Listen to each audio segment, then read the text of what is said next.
Excessive carbs. So this sort of reviews a lot of stuff we talked about. It lowers your basal metabolic rate because it suppresses thyroid function. It can increase your estrogen levels, increase insulin levels. It can raise triglycerides. It can suppress your thyroid function. It can lead to fatty liver. It can lead to low blood sugar, high blood sugar, and causes metabolic syndrome. Too many carbs are really, really bad. Too much of anything is bad.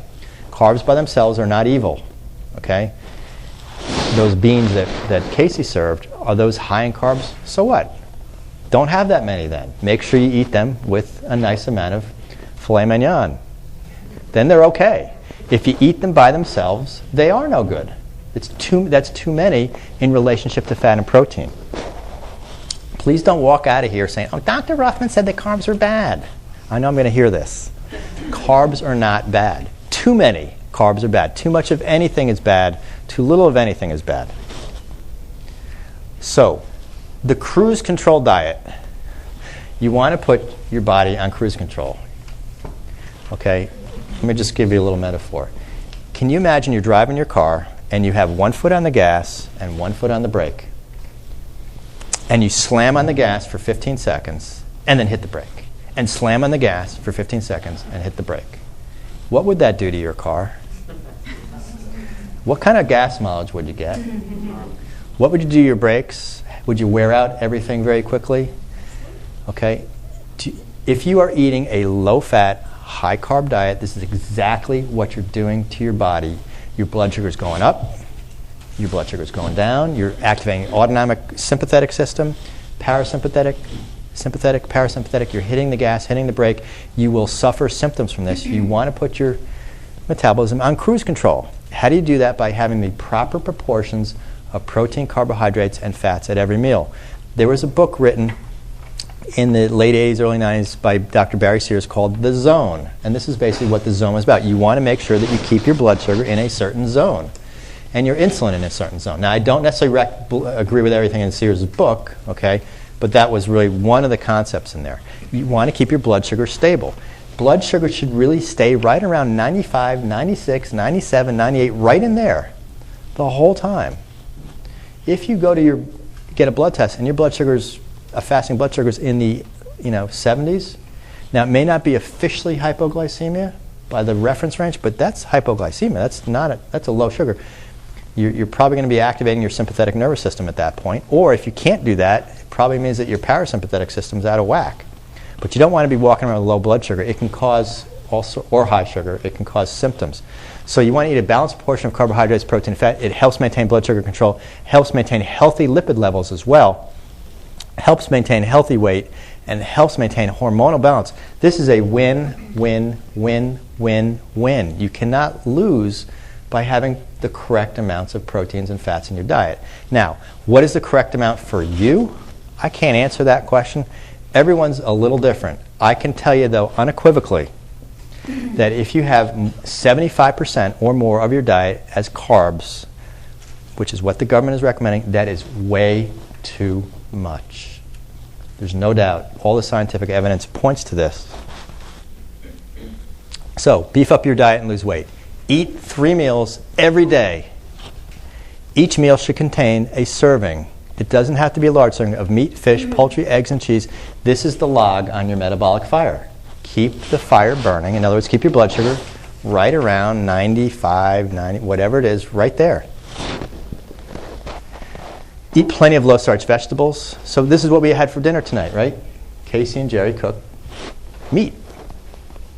And he cooked it very rarely, which is good, okay? Because if you overcook the meat, you will turn these healthy fats, the healthy saturated fats, the healthy cholesterol in there, you will burn it up. It will become trans fats.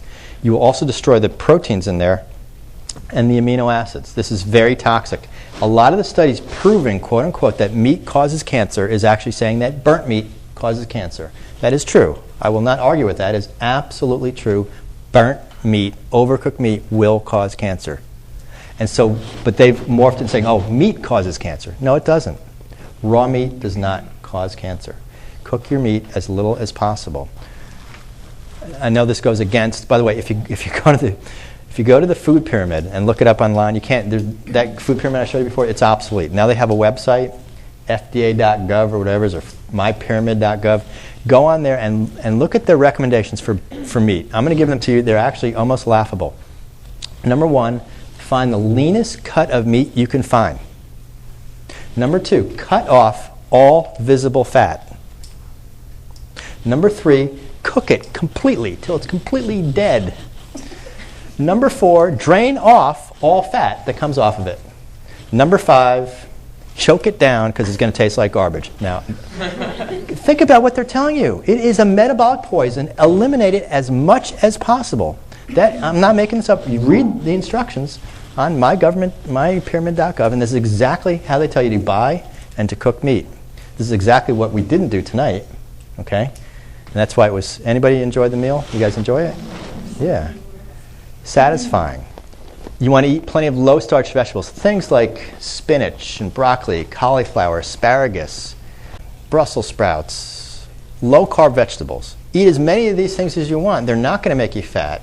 They're going to fill you up. They have good fiber in there. They have good minerals. They're very good. Vegetables should be at the top of everybody's food list. So many people are minerally deficient, okay? So, enough of this stuff. How much, by the way? How much should the serving be? You've probably heard this in general for the average person. About the size of the palm of your hand. Okay? It's also the thickness of your hand, too. Okay? So if you, for someone my size, for example, I weigh 170 pounds. That's about 4 ounces, 5 ounces. Now, if you're athletic, if you work out, maybe more than that. Okay? If you're smaller, a little less. If you're bigger, if you're more active, a little more. 3 times a day, about the size of the palm of your hand. Lots of low-starch vegetables. Limit your intake of sugar, including fruit. Keep the carbs at a reasonable amount. Avoid juice and other sweetened drinks, and spring water should be your main drink. How much carbs should we eat, Doc? Right? I get that question a lot. Is it the 300 to 375 grams a day that the government is recommending? I hope the answer to that at this point is no. Of course not. That's way too much. How much is enough? You know, well, for me personally, if I eat more than about 100 grams of carbs a day, I start to gain weight.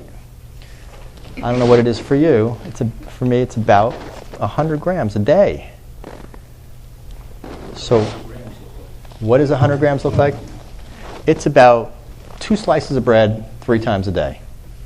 Okay, that's, again, for me, that's not a whole lot. It's not nothing. It's a decent amount. If you're overweight, you probably want to reduce that even more because if you're trying to lose weight, you actually do that. But it's not how many slices of bread is the government telling us to eat? They're saying 2 to 4 servings 3 times a day, right? So they're saying 4 to 8 slices 3 times a day. Double to quadruple what science actually is recommending. So keep your carbs reasonable. Make sure you put a log in the fire at every meal. This will really help you, not only with your weight, with keeping your cardiovascular health, avoiding diabetes, heart disease, high blood pressure, and also this autonomic dysfunction that I briefly went over. That was actually the main focus of my previous talk, or one of the main focuses. Anyway, thank you very much. You guys were a great audience. And if you want to ask me any questions afterwards, I'll be happy to answer any questions. If anybody wants a card. Yes, I want one.